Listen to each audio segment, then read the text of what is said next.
даудамайға араласып жүресің. Рас сөздің дұрысын айтамыз деп десекке терісініп кеткеннің біреуі. Саяға айтайын десем әкемнің бетіне қарай алмай. Өмір сүруге бір мүмкіндік көріп тұрғанмын жоқ. Болмай қалады деп қорықпайсың ба? Қорықпаймын. Мен бизнесменмін. Кафе аштым, интернет клуб аштым. 600-700 бала оқитын орталық ашып отыр. Сен сияқты сендей ғұламалармен сөйлескенде өте қиын енді. Басыңда үлкен тәж бар. Талай шындықтар аңғырсыз өліп кетеді. Сен пайғамбар дәрежесіне көтере алмайсың. Қазір Қазақстанда түрлі жерден пайғамбар шығып жатыр деп айтып жатыр ғой.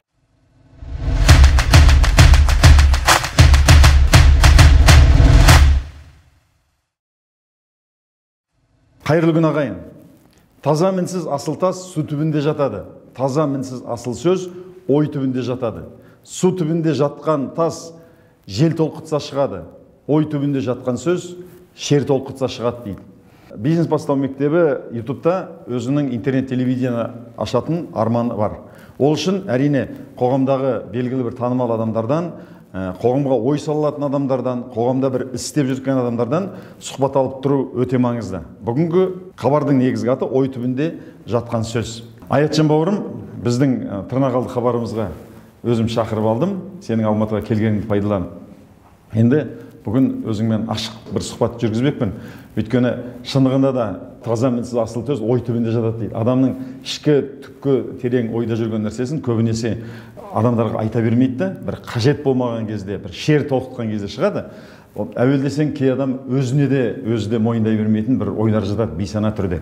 Бүгін сондай бір ойларды шығарсақ, мына өзіңді танитын Фейсбукта, YouTube'та, басқа жерде оқып жүретін жастар бар, солардың ата-аналары бар. Жалпы қоғамның болашағы толғантатын, әсіресе сол жерде білім жағдайын толғантатын адамдар мен пікір бөліссек деп ойлаймын. Сондықтан саған қазір біраз сұрақтар дайындап қойдым. Соның шетінен қойып отырайын, жақсы ма? Енді осы жерде сен сол сұрақтарға шынайы жауап беруіңді өтінемін. Ешқандай бүкпесіз. Және де ой түбінде мүмкін жатқан бір асыл сөздерің бар ма айтатын, қоғаммен бөлісетін, әттеген ай дейтін нәрселерің бар ма, шіркін ай осыны істесем деген армандарың бар ма, сол жайлы бүгін сөз қоссақ. Ассалаумағалейкум. Енді қолыңыздағы қамшыны қалай сілтеу өзіңіздің қауқарыңыздағы дүние, сондықтан біздің ойдың түбіндегі сөзді шығару сіздің борышыңызда. Өзіңнің мына жеке мектеп ашқаныңды көріп бақылап жүрмін. Осыдан 4-5 жыл бұрын Астанаға алғаш келген кезде өзіңмен бір танысып қалып, біраз кәсіп жайлы әңгіме болған, сол кезде бастайын ба деген болашақ арманың бар болатын, оны мен әлі есімде. Соны аштыңда атын енді ат үркетіндей қылып керемет қылып қойдың. Өйткені қазақ деген сөзді пайдалану үшін пайдаланған кезде көптеген адамдар бұл мемлекеттік бір ұйым екен, Қазақстанның бір жобасы екен, мүмкін бір білім министрлігінен ашылған ба деген сондай ой туғызады. Сондықтан сен қаз білім деген бүкіл қазақтың білімі деген қазақтың атын пайдаланып отырсың. Шындығы солай ғой. Оны қоюға қалай жүрегің барды? Жаңада ғана алғаш мектепке неге олай қойдың? Ахмет салған негізді біз Ахаңды бүгін ұлттың ұстазы дейміз да. Ахаң қай ұлттың ұстазы? Ахаң қазақ ұлтының ұстазы. Ал Ахаң салған мектепті ұстау үшін Ахаң саған ұлтқа қызмет ету керек болды. Ахаңның, менің арманым, Ахаңдар сол алаштықтар құрған негізгі мектепті қалыптастыру үшін шындай тұру керек. Сол қазақ дегеннің, біз қазақ білімінің әлемдік кеңістікте бар екендігін көрсету үшін сол атты алдым. Себебі сол аттың өзі мені әр күн ұйықтатпауға дайын. Егер біз жеңіл қоя салсақ, мүмкін біз жауапкершілікті сезінбейтін шығармыз. Маған қазір екі сөзді жауапкершілік беріледі. Бірінші республикалық, Қазақстанның деңгейінде деген сөз. Екіншісі қаз білім, яғни қазақ білімі. Мен осы деңгейге жұмыс жасағым келеді. Бұл болашақ арман. Жақсы, енді алғаш бастаған кезде осындай өте үлкен атты, бүкіл жаңа Ахаңды айтып жатырсың, енді Ахаңның деңгейі қайда, ол кезде бастағанда өзің деңгейің қайда. Мысалы, Ахаң ұлт ұстазы, ұлттың бүкіл жазуын қалыптастырып кеткен, енді түркі әлемінің мойындап кеткен ұстазы да, ол кісі айтса оған жарасады. Ал енді сен жаңа ғана бастағанға осындай үлкен, салмақ үлкен атты қойған кезде бұлай жүректе қорқыныш болмады ма? Абай айтады ғой, болмасаң да ұқсап бақ, бір ғалымды көрсеңіз, ондай болмақ қайда деп айтпағылым сүйсең. Жоқ, оны ұқсау басқа, бірақ енді біздікі ұқсап көру біріншіден. Екіншіден жастық максимализм шығар. Солай шығар да? Ешқандай да бір қорқу жүрексіну болмады. Болған жоқ та. Енді бұл бір жақсы батырлық деп санайық та.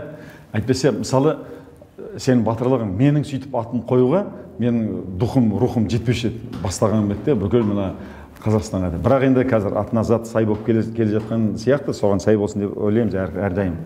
Енді білім беру үшін балаға да сен мектепте емес қосымша бересің де. Мектепте оқып жатыр, оған қосымша білім бересің, солай ғой да? Оған енді ақылы, оған баланың уақыты кетеді. Енді соған келген адамдарға сен қандай кепілдік бере аласың? Осыны сен алған ақысын өтей алатынына және кеткен уақытына өкінбейтіндей кепілдік бере аласыңдар ма бір?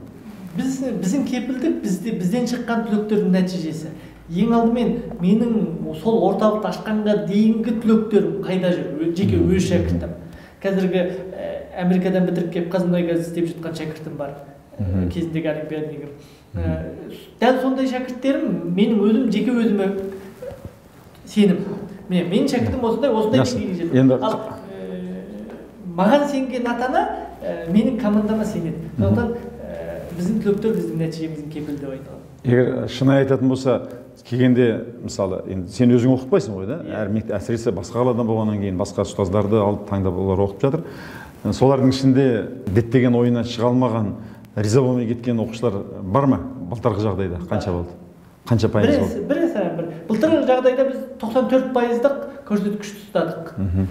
Жалпы ұлттық программист бар, Назарбаев зияткерлік мектебі бар, 94% көрсеткішті ұстадық. Әрине 6% біздің әлі минусымыз. 100-ге ұмтылу әркімнің арманы, сондықтан бізде 100-ге ұмтыламыз. Жақсы.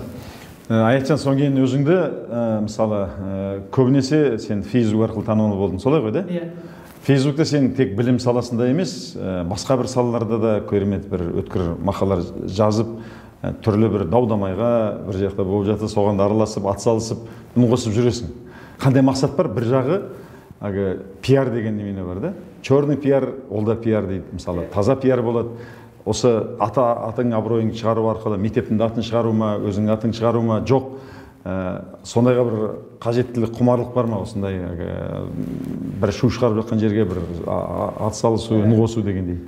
Біз осы қоғамның азаматы ретінде, осы қоғамның ортасында жүргендіктен, кез келген қоғамдағы актуалды проблемаға азаматтық көзқарасымызды білдіру, азаматтық парызымыз деп ойлаймыз. Күллі алаштықтар сонша бәрі саясатта жүрсе де білім саласына қажеттіліктен келді.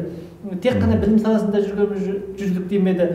Әртүрлі салада бір өзі, мысалы ақындардың бір өзі, мен ақынды өте қатты ұстаз ретінде санаймын, ақындардың бір өзі бір күн саясаткер, бір күн білім саласында, бір күні. Яғни Абай айтады, сенде бір керпіш дүниеге кетігін тапта бар қалан дейді. Қалануға жақсы, осы жерде айтайық, кетігін тапта бар қалан деген сөздің арқасында үлкен пәлсапа жатыр да.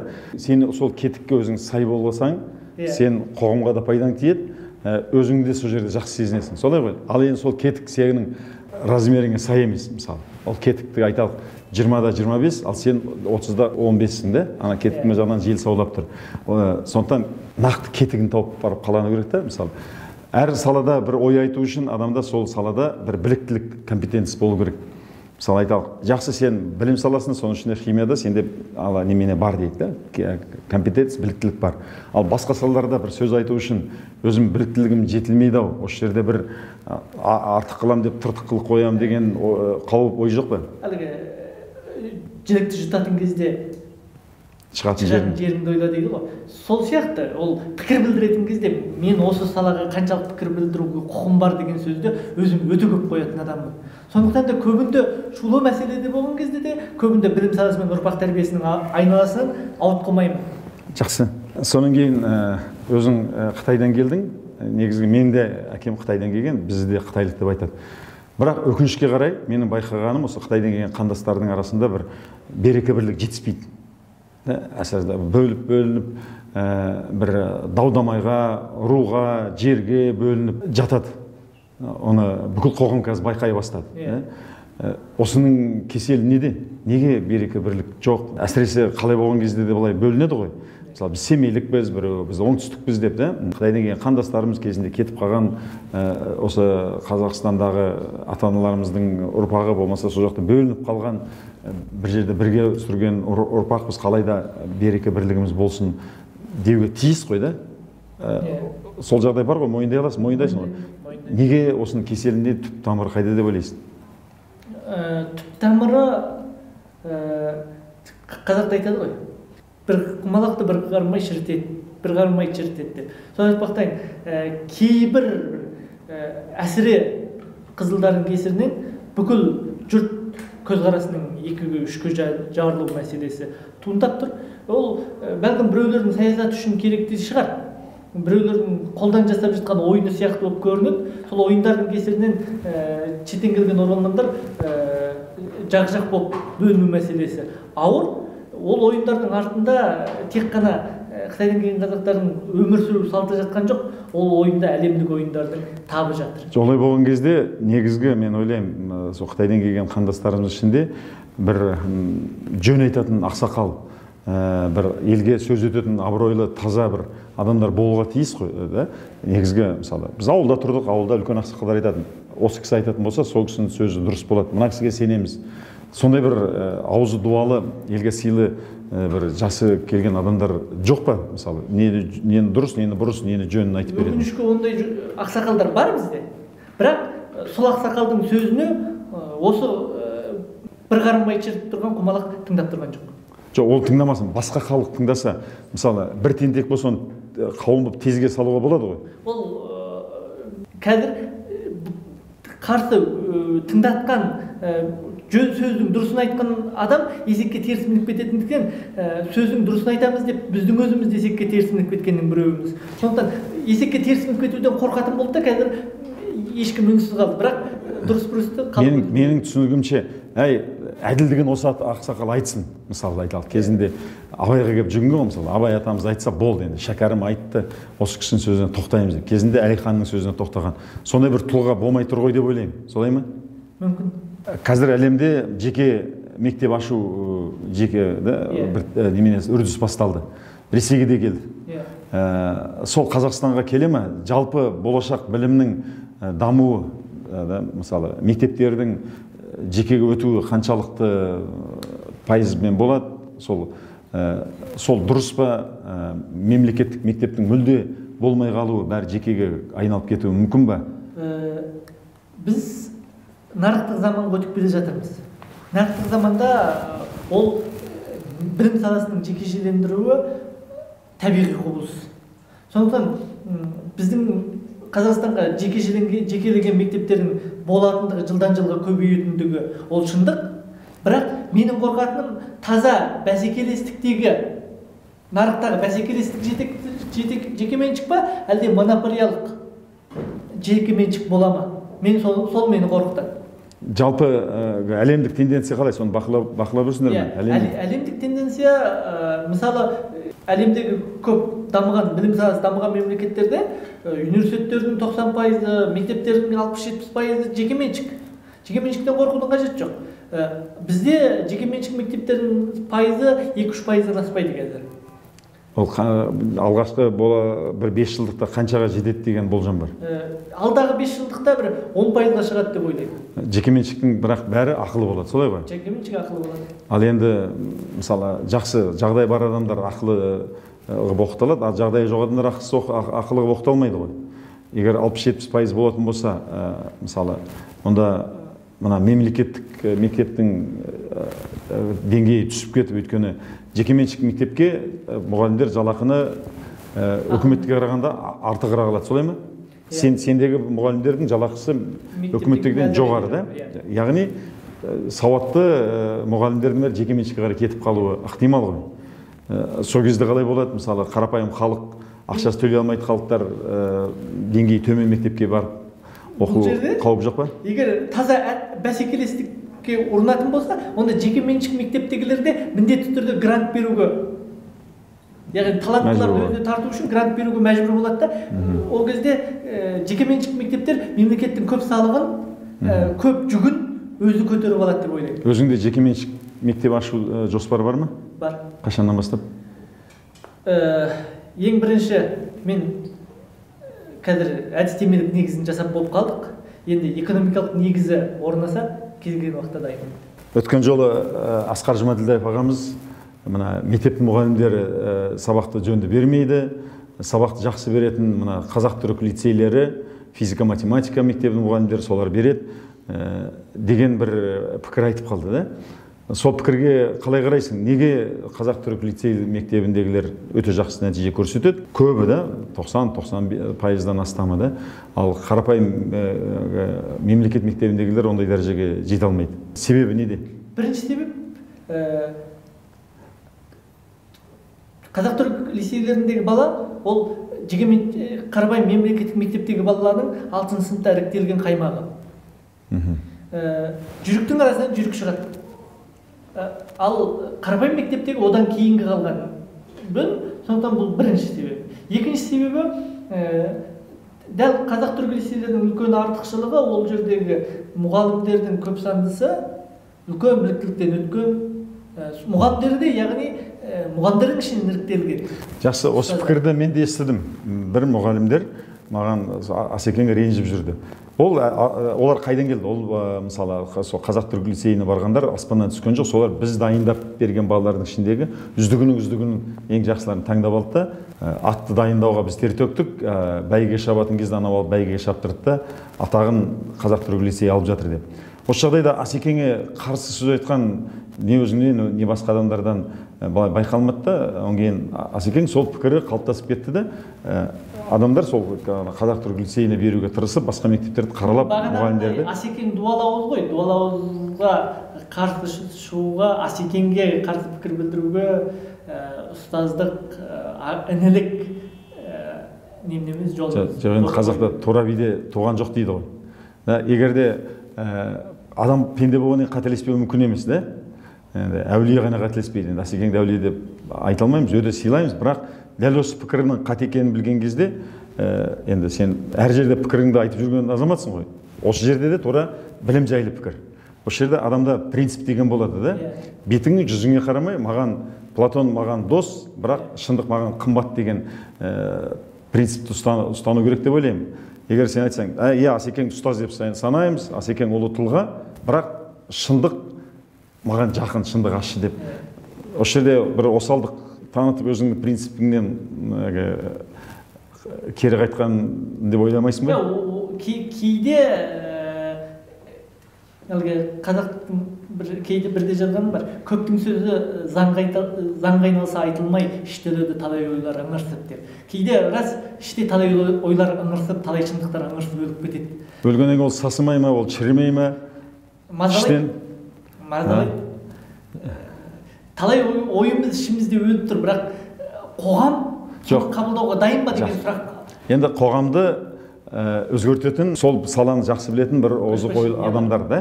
Сол қоғам ананы қабылдауға дайын емес, қоғам мынаны қабылдауға дайын емес деп қоғам ығына жығыла беретін болсақ, бұл қоғамды ешқашан алдыға дамыта алмаймыз. Келісесің бе? Келісемін.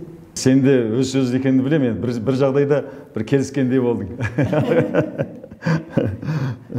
Өзіңді мына Зерде мектебінде кезінде істі болып, бір қуалап, сотқа дейін барып, бір шырғалаңға іліккеніңді білемін. Сол кезде қатты қиналып жүрдің. Қатты қиналдың, жан-жақтан мен де сол жерге атсалыстым, біраз өзіңе демеу білдірдік. Сол кезде мен бір айтқан сөзім болатын. Айтжан, егер де мына проблема жоқ болса, бұл проблеманы ойдан шығару керек еді. Мұны саған сәттілік салды деп. Дәл сол кезде қатты қиналдың ба, қорықтың ба, болашағым қандай болады деп. Неге сол жерде мен білем, айттым, ана қолыңды бір сілтеп кетіп қалсаңшы, сен басқадай осы алған біліміңмен басқадай бір кәсіп жасап кетуіңе, басқа жол таңдап кетуіңе мынау саған мүмкіншілік болып тұр ғой деп. Сол жердегі жағдайды есіңе түсіріп көрші, қорықтың ба? Енді керісінше сол ана сені шырғалаңға салған апайыңа рахмет, алғысыңды айтасың ба қазір? Бірінші ол жердегі мен қатты тырысқан жерім, кетпей қою мақсатында қатты тырысқан жерім, өзіме өте көп жақсылық жасаған мектептің директоры, өте көп жақсылық жасағандықтан, мен соның күткен үмітін жерге тастап кеткім келмеді. Оған нәтиже көрсетпей тұр. Сол үшін мен сол жерден кетпеуге қарсы не қылмайды. Өйтпесе менің далада қалуым оған дейін де бірнеше мәрте болған, талай мәрте далада қалып өзімді тұрғызған азамат. Жоқ, дегенмен далада қалу қорқынышты ғой. Далада қалып үйренген адамға далада қалудың қорқынышы басым емес. Бірақ биыл орталықты ашқанның 3 жылдығында мен жаздым да, шіркін қазір егер мен дастархан жайсам келетін болса, сол кезде менің мектептен кетуіме себепкер болғандарды мен дастархан жайып рахмет айтқым келеді. Мен де сөйтіп ойлап отыр едім да, саған алғыс айтуға тиіссің деп соған. Мына бір екі нәрсені еске түсіре аласың ба? Өмірде қатты бір қорыққан кезің, және де қатты бір қуанған кезің. Кейде отырып ойлансаң да қазір. Жүрегің жара қуанып, үлкен бір қуанышың, және үлкен бір қорқыныш. Осы не болады енді, мынаны неге осыны істеп қойдым, осыдан кейін қалай болады деген сәттерді еске түсіре аласың ба? Түсіре аламын. Ең үлкен қорқынышым Қазақстанға келген күннің ертесі күнгі таңертеңгі қорқынышым. Бірінші күні Қазақстанға келгенді сізге де айтып берген, білесіз, кезінде онда сұхбат жасағанбыз. Қазақстанға келген күні мен автобустың ішіне едім, ертесі күні таңертең мен өте қатты қорқынышта тұрдым. Өйткені Қытайға қайтайын десем, әкемнің бетіне қарай алмаймын. Қазақстанға қалайын десем, ешкім танымайды. Тіпті өмір сүруге бір мүмкіндік көріп тұрғаным жоқ. Сол сәтте өте қатты қорықтым. Есімде қалды ғой? Есімде. Ешқашан есімде кетпейді. Автобуста мен таңертең түнде келіп автобустың ішіне қонып, таңертең автобустан шыға алмай есеңгіреп отырғаным әлі есімде. Ал қатты керемет қуанған кезің бар ма? Қатты керемет қуанған сәттер енді көп қуанышты. Соның ішіндегі сүбеліс. Соның ішіндегі сүбелісі мен осы кезінде сіз айтып отырған жұмыстан кетіп, далада қалып, бәрінен айырылып отырған күні аяқ астынан Алланың жарылқауымен баспаналы бола қалдым. Жұмыс бастайын десем, жұмыс бастасам, ол жүрмей қалса мен квартплатамды қалай төлеймін, үйімді қалай асыраймын деп отырған кезде Алла тағала маған бір үй әкеліп сыйлай салғандай болды да, мен жүрегім жарылып кетті. Мен енді арманыма қол созып беруіме болады. Өзіңе берді ме, жұбайыңа ма? Өзіме жас отбасы бағдарламасы. Қазіргі қазақ балалары орыс тілі мен ағылшын тілін білуі міндетті ма? Егер білсе, қай уақыттан бастап біле бастау керек? Енді мектепте толыққанды жақсы барлық пәннен мықты білім алып шығу үшін, мектепте емес, мектептен бітіргеннен кейін ғылым білімнің жолына түсе алу үшін орыс тілі мен ағылшын тілін білу қаншалықты маңызды? Орыс тілін білудің ешқандай маңызы жоқ. Себебі бір ауыз орысша сөйлейтін адам емеспін, орыс тілін білетін деңгейде де емеспін, бірақ PhD доктор болып отырмыз. Оның сыртында енді ағылшын тілі бізге керек. Сондықтан ағылшын тіліне деген сұраныс күннен күнге күшейіп келе жатыр. Біз ағылшын тіліне әлі де ден қойып үлгермей жатырмыз. Ағылшын тіліне жаңа сұраныспен келуіміз керек. Бірақ неше жастан бастап ағылшын тілін үйрету керек? 11 сынып бітірген бала бір тілде қалыптасу керек алдымен. Яғни баланың ойлау санасы толыққанды бір тілде қалыптасқанда ғана екінші тілде 100% меңгере алады. Екі тіл үйренсін, үш тіл үйренсін, сапалы болады. Ал бір тілге қалыптаспаған бала, яғни 5 жастағы, 6 жастағы, 7 жастағы бір тілі, яғни қазақшасы толық. Жақсы, нақты неше жастан бастап үйренген дұрыс? 12 жас. 12 жастан? 12 жастан қазір мектеп неше жылда бітіреді? 18 жаста. Сол 6 жылдың ішінде ағылшын тілін толық меңгеріп шыға ала ма? 11 сынып бітірген бала ағылшын тілін қандай деңгейде білу керек деп ойлайсың? Ана тілінде бірдей білу керек па? Жоқ, нан сұрап жей алатын, жөн сұрай алатын білім тілі болу керек па? Жоқ, ғылым білімді оқи алатындай кітап көре алатын деңгейде болу керек 11 сыныпты бітірген кезде. Яғни IELTS-тің дәрежесінен 6-дан бастап жоғары деңгейге. Ал оған шыны керек 2 жыл жеткілікті. Мысалы, мен өзім басынан айтайын. Мен түрлі өндірістермен айналыстым да, жиһаз өндірісімен, қымызбен айналыстым, тон тігумен айналыстым, оған біраз темірден, біраз бір бұйымдар жасаумен айналыстым. Сол кездегі менің алған білімім 99-да 99% орыс тілінде болды. Егер мен орыс тілін білмесем, ешқайсысын жасай алмаушы едім кәсіптерімді. Дәл қазір мына бизнес бастаудың өзінде мен жинап жатқан білімім орыс тілінде. Өйткені маркетинг жайлы, мысалы финанс жайлы, есеп жайлы, стратегия жайлы, мына CRM система деген түгел қазақ тілінде енді жоқ десе болады. 0,01%. Енді менің 11 сынып бітірген бала таза қазақ тілінде ғана білетін болса, о жерде мектептің программасындағы білімді ала алатын шығар. Ары қарай дамытып оқыту үшін, ғылым біліммен айналысу үшін, қазақтың тарихы мен әдебиетінен басқа ғылымдарды оқу үшін тілді өте жетік білмесе, оның болашағы болмай қалады деп қорықпайсың ба? Қорықпаймын. Өйткені өзім жалғыз тілді қазақпын. Жоқ, сенікі сен мектеп тілінде сабақ берушісің. Жоқ, мен бір жағынан мектеп тілінде сабақ беріп жүрсем де, екінші жағынан ғылым ретінде ғылыми дәрежем бар ғой. Бір. Екіншіден, мен бизнесменмін. Мен кеше кафе аштым, мини-маркет аштым, интернет-клуб аштым. Бүгін екі қаладағы 600-700 бала оқитын орталық ашып отырмын. Бұл Қазақстан деңгейінде таза бір қазақ тіліндегі сенің білімің жетіп жатыр да. Және де мен жаңа жасап жатқан кәсібінің бәрін өте кәсіби түрде, мысалы халықаралық деңгейдегі заманның талабына сай жасап жатырсың деп ойламаймын. Көбінесе сен мынағы сау ақылмен, көбінесе жабай түрде жасап жатырсың. Оны мен көзбен көріп жүрмін. Маған келгендер де бар. 10 жыл, 15 жыл кәсіп жасап, көріп деңгейде жасап жүргендер бар. Оларда мен болашақ жоқ деп айтатын едім. Өйткені кәсіби деңгейде емес. Өйткені бәсекеге сай емес көбінікі. Қазір айталық, кез келген қазір бүкіл заман, Билл Гейтс айтқандай, егер сен бизнесің интернетте бар болса, сенде бизнес бар, бизнесің интернет жоқ болса, сенде бизнесің жоқ. Таза қазақ тілді қауымға ғана, осының ішінде ғана жасайтын бизнес болса, онда келісуге болады. Сондықтан ары қарай сен тенденцияны, ғылым, білім, жалпы заман қайда кетіп бара жатқанын білуің керек, сен ұстаз ретінде деп айтам. Мысалы, 4-ші өнеркәсіптік төңкеріс деген Чарльз Швабтың дауысты жасаған баяндамасын оқу керек. Сол кезде жалпы бүкіл әлемнің мемлекет басшылары талдап жатқан әлем қайда кетіп бара жатыр, әсіресе искусственный интеллект, IT технология, 3D принтерлер, биороботтар жайлы ғылым білім қайда кетіп бара жатқанын білсең, сол жердегі қазақ тіліндегі ақпараттың 0-ден 1000-нан 1% бар екенін көзің жетеді. Ол жерде ағылшын тілі жеткілікті. Сосын айтамын, сондықтан ағылшын тілін сендерге, мен білім саласында жүрген адамдарға бүйтіп айтатын едім. 11-ші сынып бітірген бала ағылшынша қазақ тілін деңгейінде біліп шығу керек. Әлемдік бәсекеге біз сай бола алуымыз үшін. Негізгі әлемдік информацияның, ақпараттың 80%-ға жуығы ағылшын тілінде, біраз бір 5-6% жапон тілінде, неміс тілінде деп айтады. Орыс тіліндегі пайызы 2-3%. Жалпы тілге байланысты, білімге байланысты бір дүниені айтқым келеді. Мен өзімнің жеке ұстанымым. Тіл білу қосымша мүмкіндіктерін сыйлайтын ақиқат. Бірақ тіл білу жетістікке жетудің жолы емес. Ауыл шаруашылығын, мал шаруашылығын дамыттың келеміз заман талабына сай. Егер тіл білмесең, ақпарат ала алмайсың. Ақпарат ешқайдан ала алмайсың. Мысалы, мен қымыз өндіру үшін, мен тек қана 99% ақпаратты орысша алуға, қымыз өндіру үшін. Мысалы, малды дамыту үшін қазір да, мысалы, сүт өндірісін дамыту үшін, сыр өндіру үшін 99% басқа тілге жүгінуге мәжбүр боламыз.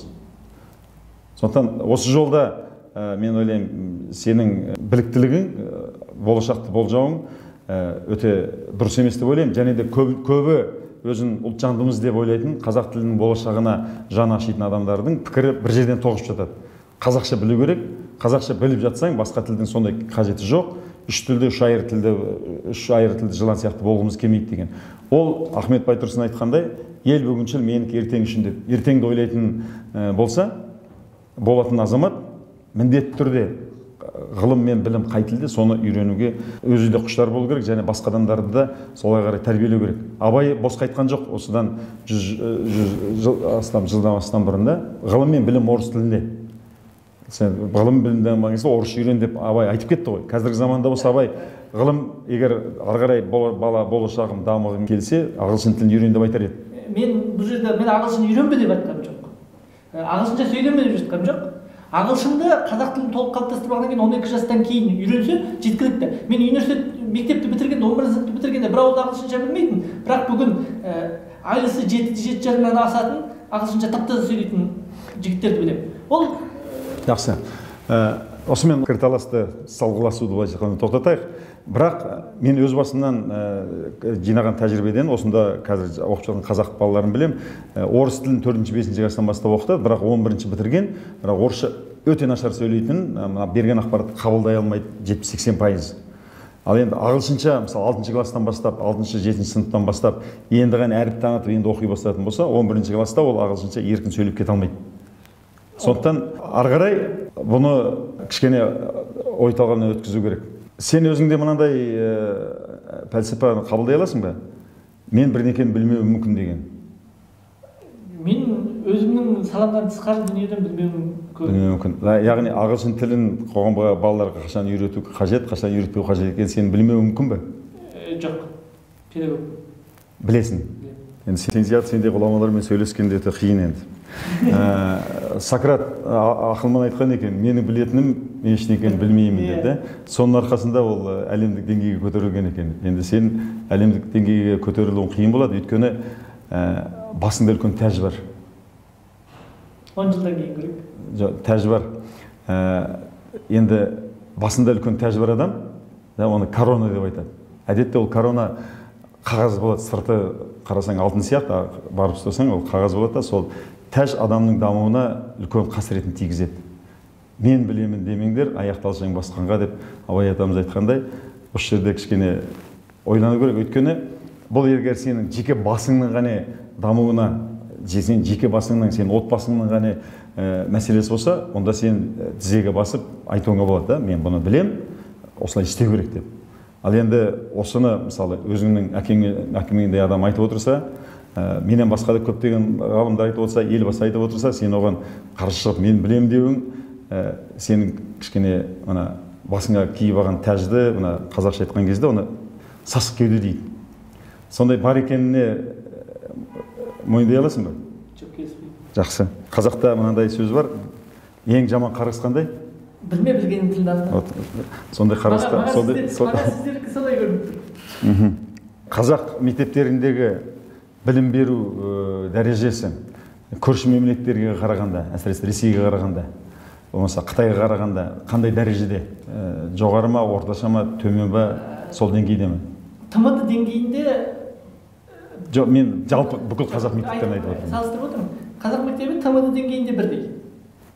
Ал әлемдік деңгейде біраз кенжеміз. Менің бір байқаған парадоксым бар. Мен жақында соны пост қылып жазып едім. Біразы қолдады, біразы қолдамады. Мысалы, мен өзім жақсы жерлерге барғанды жақсы көрем, бір өте жоғарырақ дәрежелі жерлерге. Мысалы, жақсы ресторандарға, мысалы, Алатауға барып шаңғы тепкенге, фитнес клубтарға барғанға, содан кейін жақсы бассейндерге барғанға жақсы көремді. Сол жерде өкінішке қарай мына қара көздерді көре алмаймын. Қара көздерді. Енді өйткені көбінесе қазақ мектебінде оқыған, таза қазақша сөйлейтін, әсіресе ауылдан келгендердің сыртынан көрініп тұрады. Мұхтар Шаханов айтқандай, МГХ-лар, морды асқан қазақтар жүреді.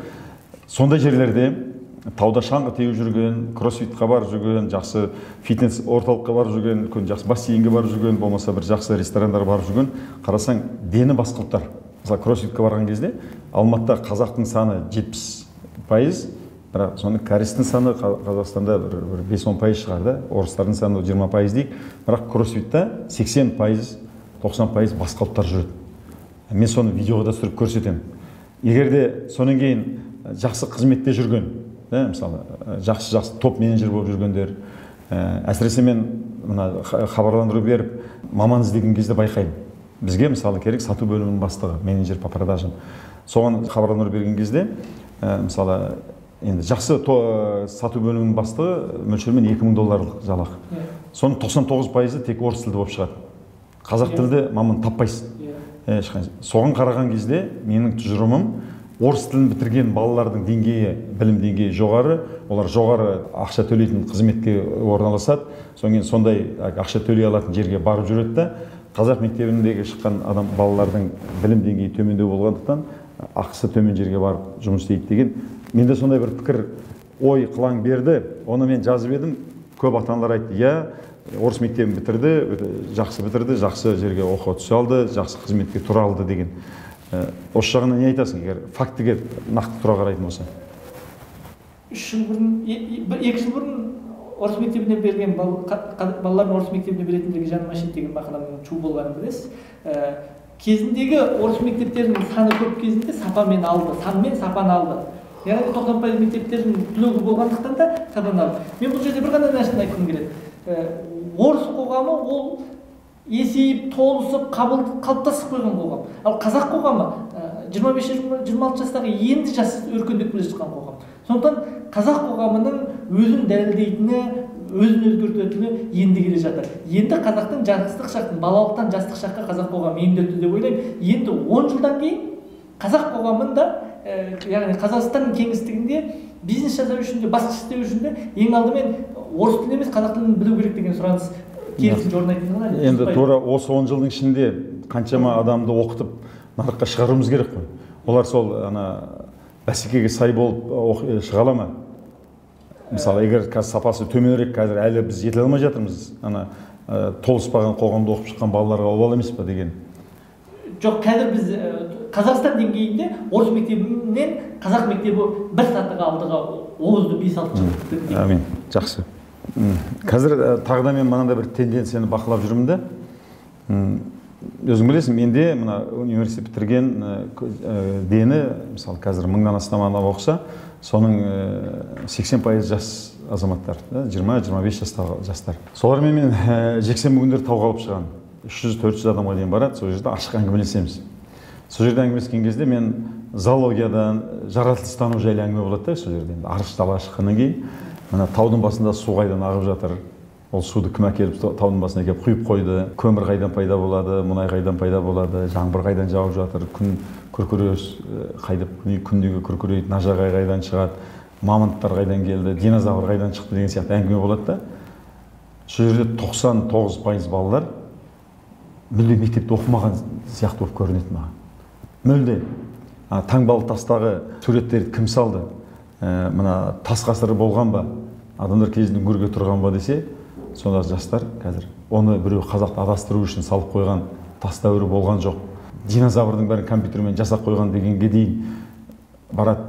Өкінішке қарай, соның ішінде ғылым білімнің сөзін сөйлеп бірде-бір бала шықпайды. Бұл қандай тенденция? Осыны сен көріп байқап жүрсің бе? Жалпы кітаптан алыстағанымыз жалпы біздің көп жаңалықтан алыстағанымыз болып сезілді.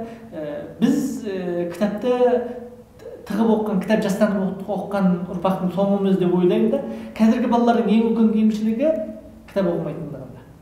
Жалт-жұлт білім емес. Сол жердегі мен солармен сөйлескен кезде, олар мүлде мектепке бармаған. Зоология, биология, история, астрономия, география пәндерін оқымаған секілді болып көрінеді. Не біреу сол оқыған білімдерін компьютерде delete деген бір кнопка бар, сол delete деп бір өшіріп тастай ма? Ол жерде адамның өзінің ізденісі, немнесі болмағаннан кейін, одан кейін шынын айту керек, білім саласындағы кезіндегі 90-шы жылдардағы заман, аумалы төкпелі заман, білім саласының толыққанды сапалы кадрларынан айырылып қалуының себебінен білім саласы толыққанды күйреп кетуі. Сол буынның осы шығын басқа себеп жоқ дейсің ба? Неге жаратылыстану білімнен мүлде балалар ада? Сол жаратылыстану білімінен беріп отырған мұғалім ада. Енді мүмкін емес 6-шы, 7-шы, 8-шы сыныпта мысалы 2010 жылы, 2012 жылы оқыған бүкіл мұғалім өз пәнін білмейді дегенге мен анша сене қоймаймын. Мысалы, географияны оқытып отырып білмеуі, зоологияны оқып отырып білмеуі, да, тарихты оқытып отырып тас дәуірінің болғанын, динозаврлардың болғанын, мамонттардың болғанын, көмірдің кезіндегі ормандардың ағаштың шіріп сол көмірге айналғанын білмеуін мүлде мүмкін емес қой. Өзіңіз не деп ойлайсыз?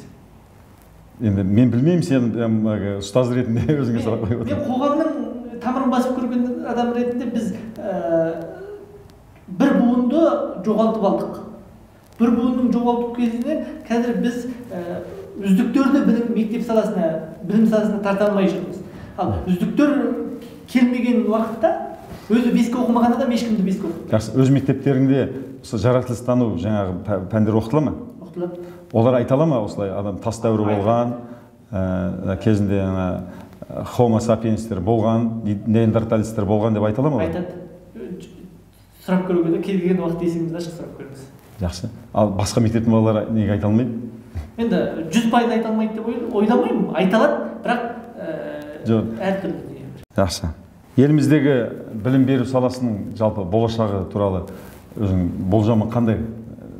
Қалай дамиды деп ойлайсың? Дәл қазіргі үрдіс сақталып отырса. Мысалы, білім министріне өзіңнің де біраз сын ескертпелер айтқанды көріп жүрміз, басқа қоғамда айтқандарын, қоғамдық ата-аналардың айтқанын көріп жүрміз, бірақ кейбір жеке пікірлермен адамдармен тілдескен кезде негізгі министрдің істеп жатқан көп шаруасы дұрыс. Кейде біз жоғарыдағы басқа деңгейдегі адамды көре алмағандықтан біз сынаймыз. Егер дәл осы тенденция сақтала беретін болса, біздің білім саласы қандай деңгейге жетеді, қайда барады деп ойлайсыз? Біздің білім саласы белгілі бір деңгейде дамитындығы рас. бірақ тілдік саладан және ұлттық құндылық саласынан біз үлкен таяқ жейміз.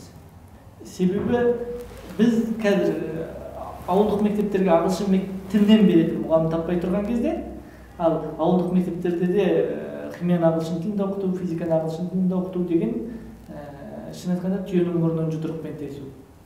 Яғни ол жерде білімде, тілде жоғалады. Сондықтан белгілі бір деңгейде ауыл мектептері, қала мектептеріндегі қарапайым мектептер бұдан үлкен таяқ жейді.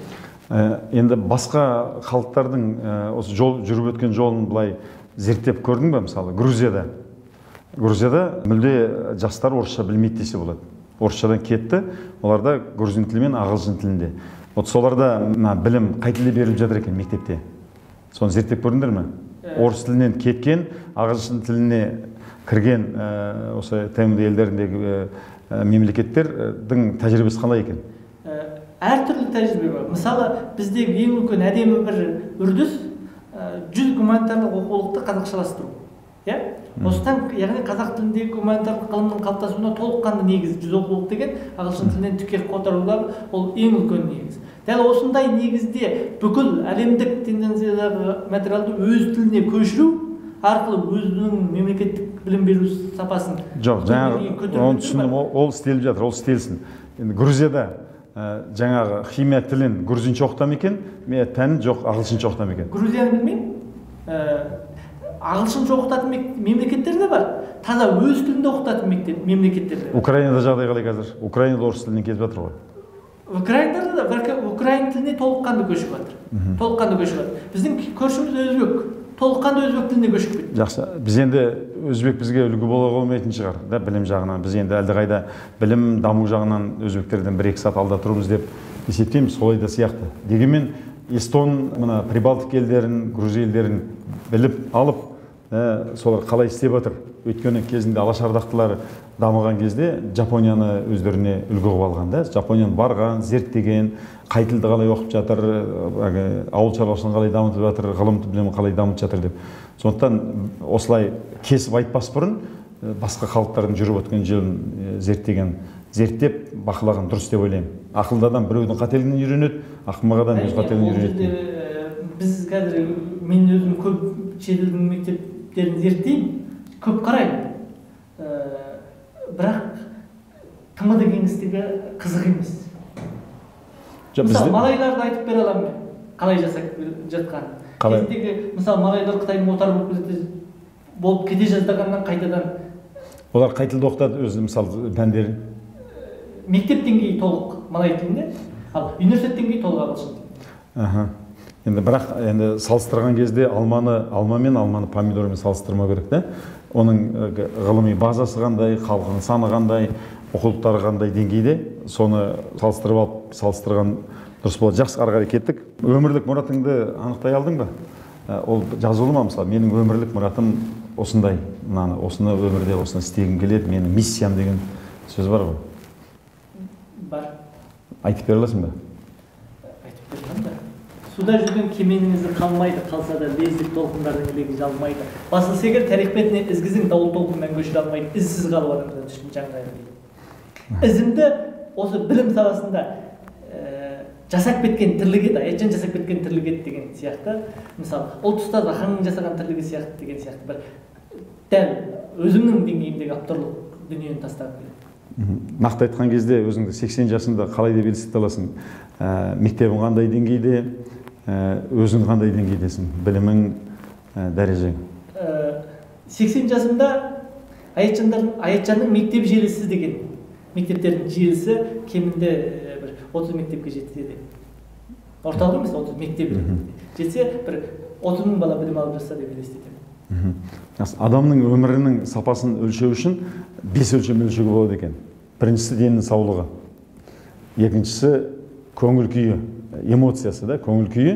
Неге байланысты дегенде, көңіл күйі өзінің ішкі дүниесімен риза болуы, ағайын туғанымен, жора жолдасымен, қоғамға қандай реніші, өкпесі болмауы. Үшіншісі өзінің білімі, білім деңгейі. Төртіншісі табысы. Бесіншісі өзінің рухани дүниесі. Осы 5 өлшеммен өлшеуге болады екен. Сапалы өмір болсын. Осы 5 өлшемнің әрқайсысына баға бере аласың ба? Әрқайсысын қандай 10 балдық шкаламен. Мысалы, денсаулығың қандай деңгейде 10 балдық шкаламен? 8. Ішерің ауырмайды? Ауырмайды. Керемет. Эмоция, көңіл күйің әрқашан ешкімге өкпе ренішің жоқ, әрқашан керемет, риза, жан-жағыңа нұр шашып жүретін адамсың ба? Оған да 8 деп айтамын. Білімің? Білімім 6. Табысың?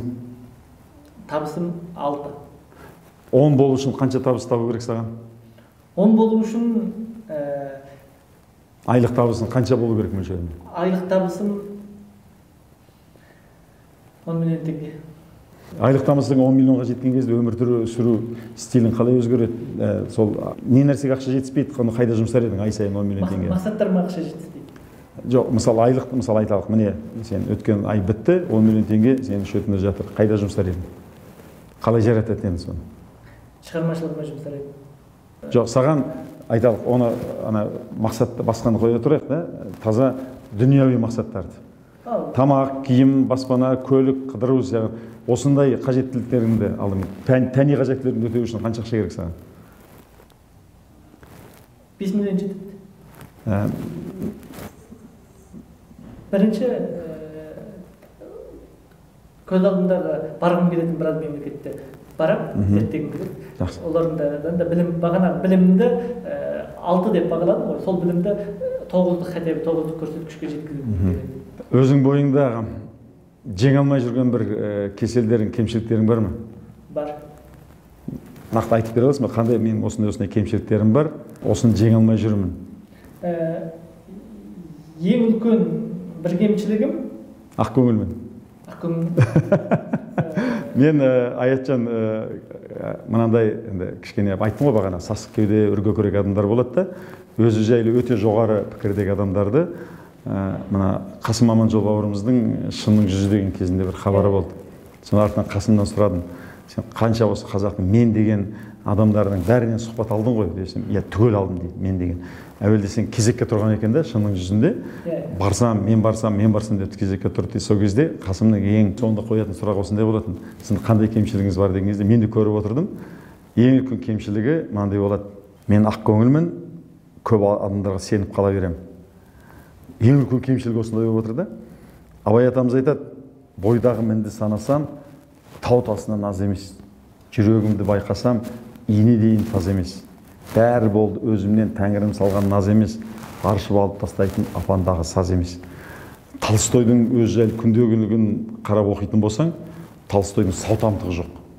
Мен ана адамды көрген кезде, мынандай адам деп, мынандай пенде деп айтуға тұрады екен ба деп ойлайсың.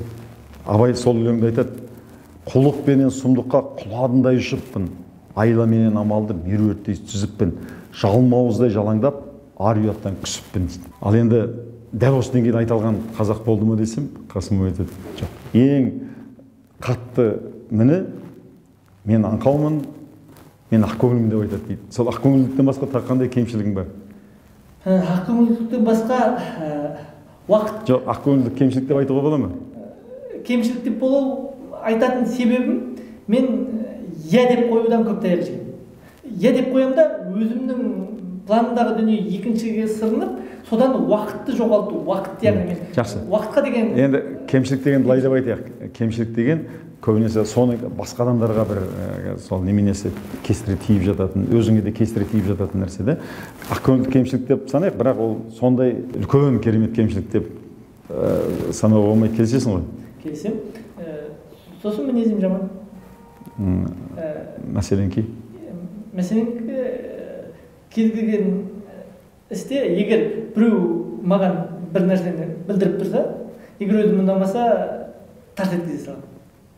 Бетің айтасың? Бетін айта саламын. Ол да жақсылық деп ойлаймын, ол ер азаматтың қылығы. Бірақ өзім көп таяқ жеймін. Ол да ешкімнің ішіне кетіп жатқан жоқ. Тағы қандай кемшілік? Өзім ғой. Сосын атақ құмарсың ба? Жоқ. Танымал болғанды жақсы көресің бе? Жоқ. Ақша құмар емессің? Ақша құмар емеспін. Принципінен тайып кететін кездерің, өтірік айтатын кездерің бола ма? Принциппен тайып кететін жағдай бағанағындай бір өзің қатты сыйлайтын адамдардың алдында кейбір дүниені айта алмайсың. Өтірік айтқан кездерің болды ма? өтірік айтқан кездер болды, бірақ біреуге зиян тигізбейтін өтірік болса. Жақсы Аятжан бауырым, осымен бүгінгі ой түбінде жатқан сөз деген алғашқы хабарымыз осымен тәмамдалды. Уақыт тауып келгеніңе рахмет. Енді кемшіліксіз менің әкемнің бір сөзі бар болатын, үнемі айтатын. Өзінің қатесін, кемшілігін білген адам пайғамбар деп. Енді сен пайғамбар дәрежесіне көтере алмайсың. Қазір Қазақстанда түрлі жерден пайғамбар шығып жатыр деп айтып жатыр ғой. Сондықтан енді осы сұраққа кейінірек ойланып өзің жауап беретін бір уақыттар болады деп ойлаймын. Өйткені адам даму үшін өзінің кемшілігін мойындай алу керек екен. Абайдың жаңағыдай сөзді айтып, жаңағыдай өлең жазып, оны көпшілікке жария қылы алуы өте үлкен ерлік. Келісесің бе? Келісемін. Абайдың таяқ жегендегі тобықтылардан Найман мен Керейдің билері, батырлары келіп, кегіңді алып береміз деген кезде Абайдың айтқан сөзін естіген шығарсың. Оларға да кегін алып жатыр, оларға да кезек кеген шығар деп. Абай өз қолымен 17 адамды Сібірге айдатқызған қолымен. Ашуға да айлаға жақтым шырақ деп айтатын өлеңі. Махаббат ғадауатпен майдандасқан қайра менің жүрегім мұз болмай ма дейтіні, бағана құлықпенен сұмдыққа құладындай ұшықпын дейтіні, адамның кемшілігін мойындаған кезде оны тани алады да, сол кезде адамда даму басталады. Сондықтан алға қарай алатын белестерің әлі үлкен.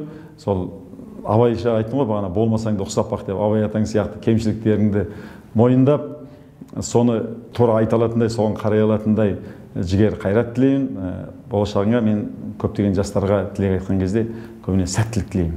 Басқасы бар. Келесі кездескенше. Сұлтанмахмұт айтады ғой, жақсы болсам өзімнен, жаман болсам өзімнен, тағдыр қылды деген шығарамын сөзінен сөйлеп. Жақсы болсам да өзімнен, жаман болсам да өзімнен деген қатты білемін. Жақсы, тілектеспін. Рахмет.